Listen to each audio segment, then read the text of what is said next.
Salut tout le monde, aujourd'hui on est parti pour le 1157e épisode de l'After Zap Image et on va débuter avec quelques informations du côté de l'Espagne.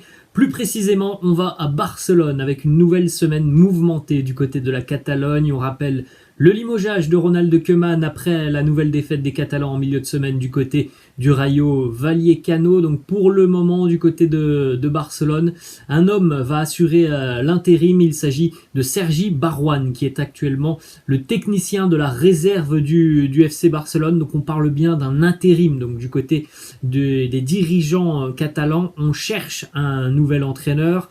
Tous les chemins mènent à Xavi, on en a parlé hier. Il y a encore des négociations avec le club d'Al-Sadd au Qatar. Donc pour l'intérim, ça sera Sergi Barjuan qui sera sur le banc de touche du FC Barcelone, notamment ce week-end. En ce qui concerne justement Xavi, il semblerait qu'il y ait un accord entre l'entraîneur d'Al-Sadd et l'UFC Barcelone.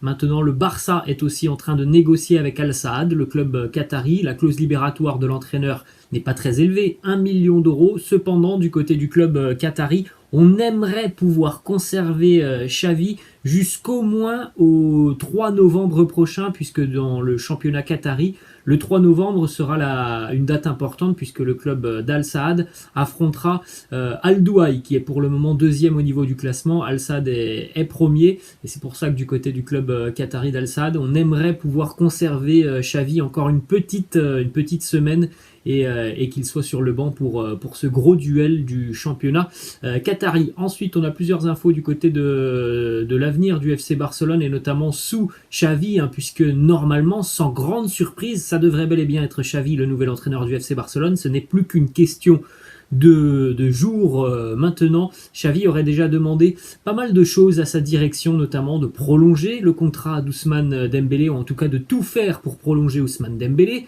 accélérer aussi sur le dossier Raheem Sterling, se séparer de Luc de Jong et envisager une nouvelle recrue en défense centrale. Cette nouvelle recrue pourrait être Jules Koundé, qui a une grosse cote évidemment du côté du championnat espagnol. Une petite information, on en a parlé donc en ce qui concerne Luc de Jong. Alors certes, Xavi visiblement ne comptera pas sur Luc de Jong, mais du côté des dirigeants catalans, on aurait déjà placé l'attaquant néerlandais sur la liste des transferts après le départ de Ronald Koeman.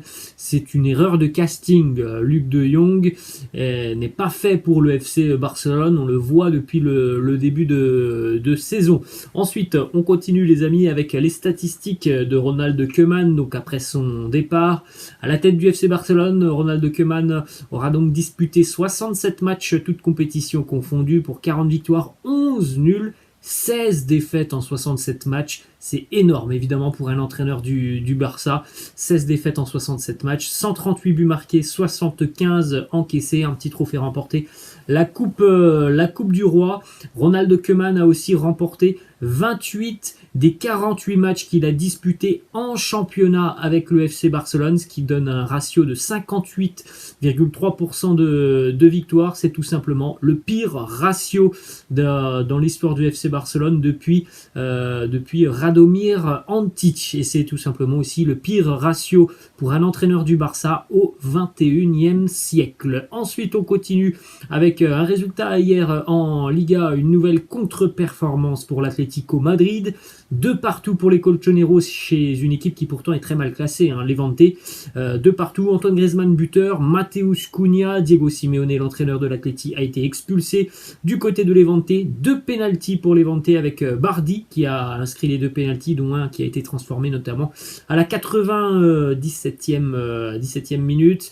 Le but d'Antoine Griezmann hier était donc son premier but en Liga depuis son grand retour avec les Colchoneros. D'ailleurs, grâce à ce but, Antoine Griezmann est devenu hier soir le 4e meilleur buteur de l'histoire de l'Atlético Madrid. Avec 137 buts, il égale Garaté. Il est à 36 buts d'être le meilleur buteur de l'histoire de l'Atlético. Donc on peut penser que Antoine Griezmann deviendra, peut-être dans quelques mois, voire un petit peu plus d'une année, est maintenant le meilleur buteur de l'histoire de l'Atlético Madrid. Une petite statistique sur Joao Félix, toujours muet Joao Félix. Il est sur une série actuelle de 940 minutes, c'est-à-dire 19 matchs sans marquer avec l'Atlético Madrid, toutes compétitions confondues.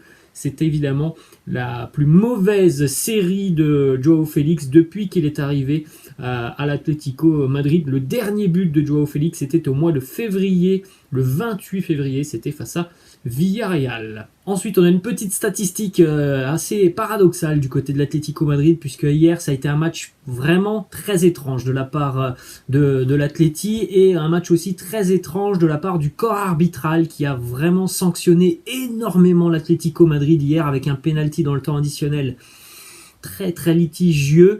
L'Atlético Madrid est l'équipe qui a reçu le plus de cartons jaunes cette saison en Liga, 35 cartons jaunes pour l'Atlético Madrid, alors que c'est l'équipe qui a fait le moins de fautes en Liga. C'est quand même vraiment particulier, même sur la rencontre d'hier.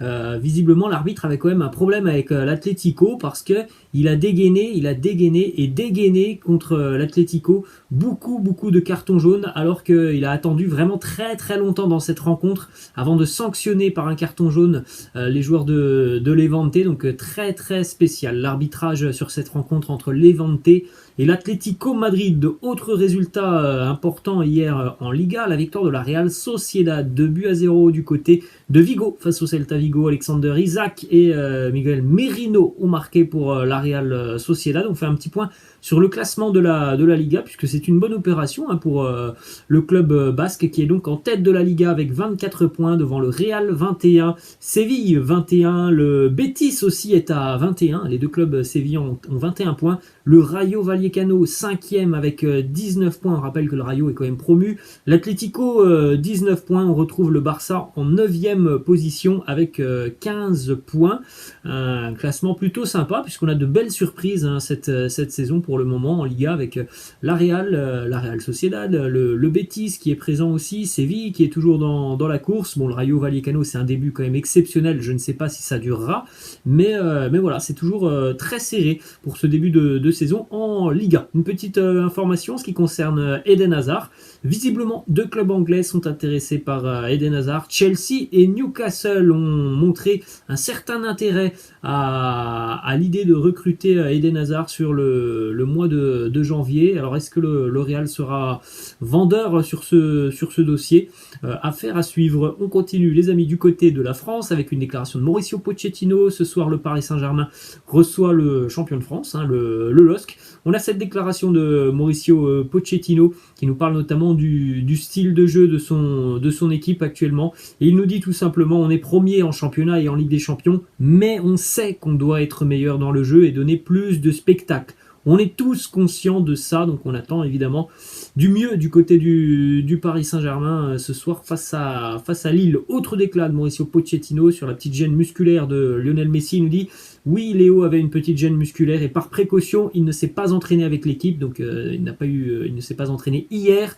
On a quand même bon espoir pour qu'il soit dans le groupe, donc le groupe a été révélé ce matin. Léo Messi est bien présent pour affronter Lille, à voir si Messi évidemment sera titulaire, mais bon, normalement il n'y a pas de souci. S'il est dans le groupe, c'est que ça doit aller par rapport à cette petite gêne musculaire. Présence aussi évidemment de Neymar dans le groupe. En revanche, on n'a pas de Kylian Mbappé qui est forfait pour ce match face à Lille, victime d'une infection ORL. Kylian Mbappé devrait reprendre l'entraînement dès lundi pour préparer évidemment le match de Champions League. On jette un coup d'œil, les amis, à ce petit graphique qui représente le nombre de matchs joués, ou en tout cas en pourcentage, joués par Marco Verratti depuis qu'il est au Paris Saint-Germain. Et comme vous pouvez le constater, c'est assez hallucinant. Donc sur une moyenne de ces quasiment 10 ans au Paris Saint-Germain, c'est un petit peu moins.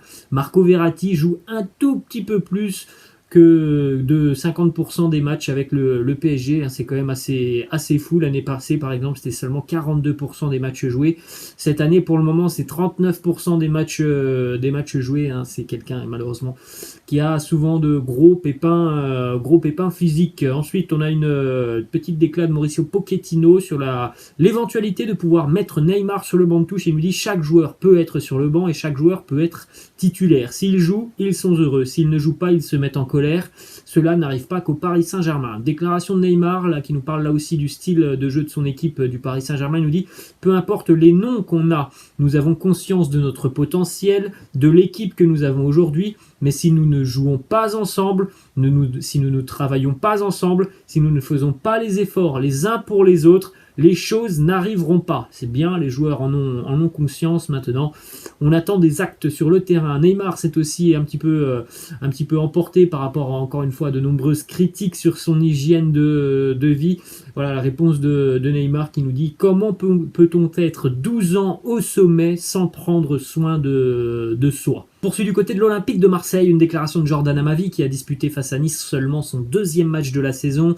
Donc évidemment un manque de rythme pour Jordan Amavi qui nous dit « Ce n'est pas une impression, j'étais vraiment fatigué, ça faisait un moment que je n'avais pas joué et c'est un poste qui demande énormément d'efforts. Donc c'était compliqué, j'ai fait ce que je pouvais faire, on verra ce qui se passera par la suite. Pour le moment, voilà, Jorge Sampaoli préfère d'autres choix à celui de Jordan Amavi. Une déclat de Sampaoli sur Dimitri Payet, il nous dit « Pour nous, Dimitri Payet est un joueur indispensable, même s'il n'est pas à 100% physiquement, il a la force mentale pour influer sur l'équipe. C'est pour cela que je compte sur lui sur le terrain. Et bien, s'il n'est pas à 100%, Dimitri Payet, il nous donne quand même l'impression d'être très très en forme avec encore une fois un début de saison plus que convaincant. Une petite information aussi qui concerne le futur mercato de l'OM, notamment l'été prochain.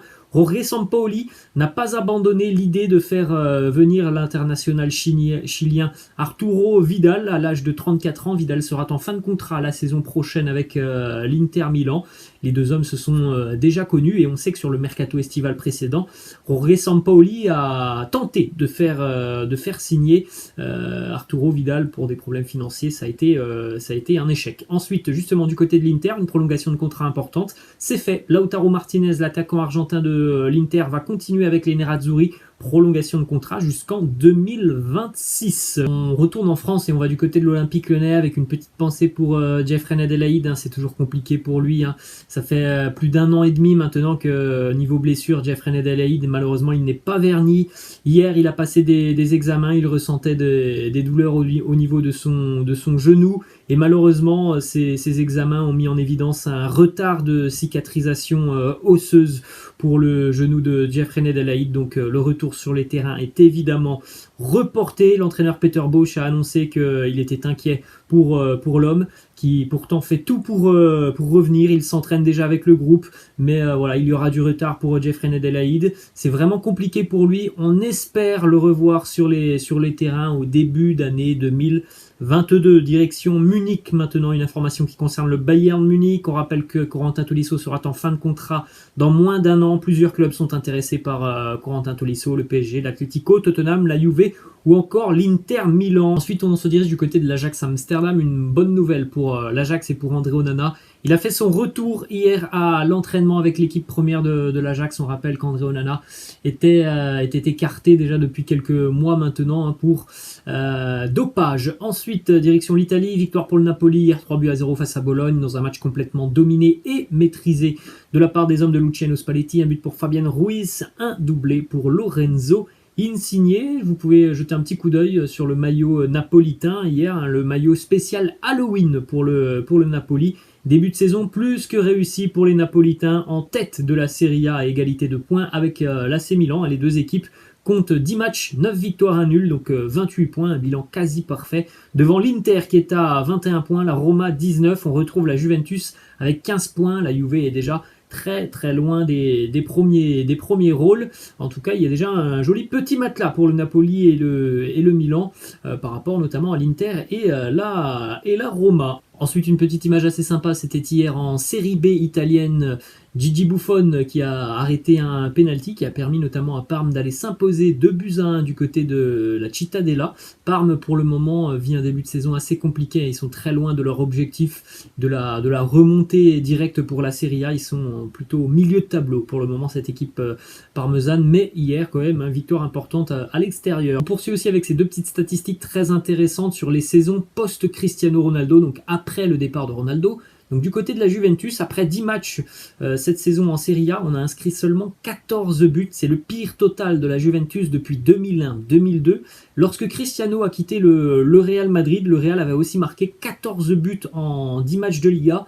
C'était aussi le pire total du Real Madrid depuis 2004-2005, comme quoi Cristiano évidemment laisse un grand vide lorsqu'il quitte un club. Et on va terminer les amis avec cette petite image. On connaît maintenant le groupe de l'équipe de France féminine pour l'Euro 2022 qui se déroulera donc l'été prochain en Angleterre. Les Bleus auront donc dans leur groupe l'Italie, la Belgique et l'Islande. Voilà les amis, la fin de cet After Zap Image. J'espère que ça vous a plu. N'hésitez pas comme d'habitude à lâcher un petit pouce bleu. Je vous laisse et je vous dis à la prochaine. Ciao.